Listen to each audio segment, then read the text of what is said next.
ناظرین، اس وقت ہمارے ساتھ ساؤتھ ٹوڈے کے ہیڈ اور سینئر جرنلسٹ جمشید رضوانی صاحب موجود ہیں. ان سے پاکستان کی کرنٹ پولیٹیکل سچویشن کے بارے میں پوچھتے ہیں. سر، ہم نے دیکھا کہ کچھ دن پہلے سینٹ میں ایک قرارداد پاس ہوتی ہے کہ الیکشنز ملتوی کر دیے جائیں، اور وہ قرارداد منظور بھی ہو جاتی ہے. آپ کیا سمجھتے ہیں کہ کیا اس ٹائم الیکشن اگر ڈیلے ہو جاتے ہیں تو کیا یہ پاکستان کے حق میں ہے؟ دیکھیں، الیکشن ڈیلے نہیں ہونے چاہیے اور الیکشن وقت پر ہونے چاہیے. یہ مسئلہ سیاسی جماعتوں کا تو ہو سکتا ہے، لیکن ظاہر ہے کچھ چیزوں کی اگر شکایت ہے، کچھ جینون بھی ریزنز ہیں جس پر وہ بات کر رہی ہیں اگر کچھ سیاسی جماعت اس کے حوالے سے. لیکن الیکشنز 8 فروری کو ہونے چاہیے، پہلے ہی ڈیلے ہو گیا. اور پاکستان میں اس وقت جو معاشی طور پہ جو صورتحال ہے، پاکستان میں جو اس وقت سیاسی بے یقینی ہے، اس سب کو اگر کوئی چیز ختم کر سکتی ہے تو وہ ایک نئی منتخب حکومت کر سکتی ہے. تو اس لیے میرا خیال ہے کہ الیکشنز آئینی پاکستان کے مطابق اور جمہوری تقاضوں کے حوالے سے بھی یہی ہے کہ الیکشن کو پہلے ہی ڈیلے ہیں اور اب اس میں مزید تاخیر نہیں ہونی چاہیے. اچھا سر، ہم دیکھ رہے ہیں کہ ایک پولیٹیکل پارٹی کو اسپیسیفکلی ٹارگٹ کیا جا رہا ہے، ان کے کاغذات نامزدگی نہیں منظور کیے جا رہے ہیں، ان کے موسٹ آف دا لیڈرشپ جو ہے وہ جیل کی سلاخوں کے پیچھے ہے. اگر اس سچویشن میں الیکشنز ہو جاتے ہیں تو کیا وہ الیکشنز قبول ہوں گے؟ اور اگر نہیں تو کیا یہ پاکستان میں پولیٹیکل ٹرمول کی طرف نہیں بڑھ جائیں گے ہم؟ دیکھیں، ایک پاپولر سینٹیمنٹ اور پاپولر جو اسٹیٹمنٹ ہے وہ یہی ہے جو آپ کہہ رہے ہیں. لیکن جب ایک امیدوار، ایک پارٹی کی طرف سے زیادہ سے زیادہ کاغذ جمع ہوئے ہیں، ایک پارٹی کی طرف سے جب کاغذ زیادہ جمع ہوئے ہیں تو اعتراضات بھی اگر آئے ہیں تو اسی تناسب سے دیکھے جانے چاہیے. آج میں دیکھ رہا تھا کہ ایک اخبار کی ہیڈ لائن ہے جس میں الیکشن کمیشن نے رپورٹ پیش کی عدالت کو، جس میں کہا گیا ہے کہ جی پی ٹی آئی کے جتنے بھی امیدوار تھے ان کے 76% جو امیدواروں کے کاغذات نامزدگی درست ہو گئے ہیں، اور باقی پروسیس اپیلوں کے حوالے سے چل رہا ہے.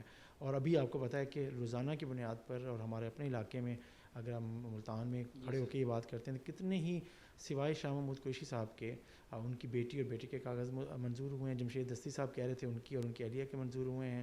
اس طریقے سے کہ بہت سے دیکھتے جائیں تو بہت سے پی ٹی آئی کے ایسے امیدوار، طارق اقبال صاحب بہاڑی سے تھے اور چیزیں تھے، تو ہوئے ہیں، منظور بھی ہوئے ہیں اپیلوں میں. اور تو اب لیکن یہ اس طرح کا پرسیپشن بلٹ جو ہوا، یا اس کو جتنا پچھلے 10 دن میں پاکستان تحریک انصاف نے خاص طور پہ کیش کرایا کہ جی ایسا ہو رہا ہے، اور تو وہ تو انہوں نے ایج لے لیا پولیٹیکلی اور حکومت کو. لیکن اگر آپ کے نمبر آف کینڈیڈیٹ زیادہ ہیں تو اعتراضات بھی کچھ زیادہ ہی آئیں گے اوور آل.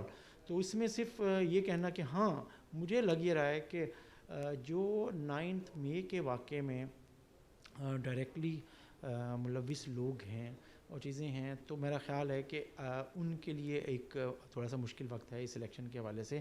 میرا خیال ہے کہ باقی جب اپیلوں کے تک مرحلہ جائے گا تو 95-98% کاغذات نامزدگی مسترد نہیں ہوں گے کسی بھی سیاسی جماعت کے، خاص طور پہ پی ٹی آئی جس کی آپ بات کر رہے ہیں. ٹھیک ہے سر، لاسٹ کویشچن.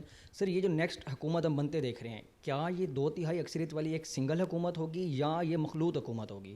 اور اگر یہ مخلوط حکومت ہوتی ہے تو کیا یہ ڈیلیور کر پائیں گے، یا 8 سے 10 سال بعد، 5 سال بعد پھر وہی بات ہوگی کہ پاکستان ایک نازک موڑ پہ کھڑا ہے؟ جو آپ بات کر رہے ہیں کہ مخلوط حکومت ہوگی یا 2/3 اکثریت کی ہوگی، تو اس سوال کا جواب پہلے والے کا یہ ہے کہ بھائی 2/3 اکثریت والی حکومت تو نہیں ہوگی. اور بالکل اس بات کے 90% سے زائد چانسز ہیں کہ مخلوط حکومت ہوگی، ایک سے زیادہ جماعت کے ہوگی اور اتحادی حکومت ہوگی. اس میں کون شامل ہوتا ہے کون نہیں، اگلا مرحلہ ہے. دوسرا، آپ نے اگر ہم یہ کہیں کہ جی پاکستان، آپ نے کہا کہ 6-8 سال بعد پاکستان ایک دفعہ پھر اس طرح کھڑا ہوگا، نہیں، ہمیں امید رکھنی چاہیے، پاکستان کی سیاست پہ یقین رکھنا چاہیے، جمہوریت پہ یقین رکھنا چاہیے، عام آدمی کے ووٹ پر یقین رکھنا چاہیے، اس کے ووٹ کی طاقت پہ بھی یقین رکھنا چاہیے. اور اگر کوئی بڑا مسئلہ ہے، بڑا مسئلہ آتا ہے اور چیزیں ہیں، تو ہمیں بہرحال آگے بڑھنا ہوتا ہے. ہم پیچھے ہوئی چیزوں کو دیکھ کر آگے منزل کا تعین تو کر سکتے ہیں کہ ہم اسے آگے کیسے بہتر انداز میں آگے بڑھ سکتے ہیں، لیکن ہمیں بہرحال دیکھنا آگے ہی ہے. ہمیں آگے دیکھنا چاہیے، مستقبل کی طرف دیکھنا چاہیے، اور امید اچھی رکھنی چاہیے کہ یقیناً پاکستان میں جب یہ کوئی بھی حکومت، منتخب حکومت آئے گی، جس بھی سیاسی جماعت کی آئے گی یا جس بھی اتحادی حکومت ہوگی، جو بھی وہ پاکستان کے لیے، پاکستان کی سیاست، پاکستان کی جمہوریت اور پاکستان کی معیشت کے لیے یقیناً وہ ایک اچھا کردار ادا کر پائے.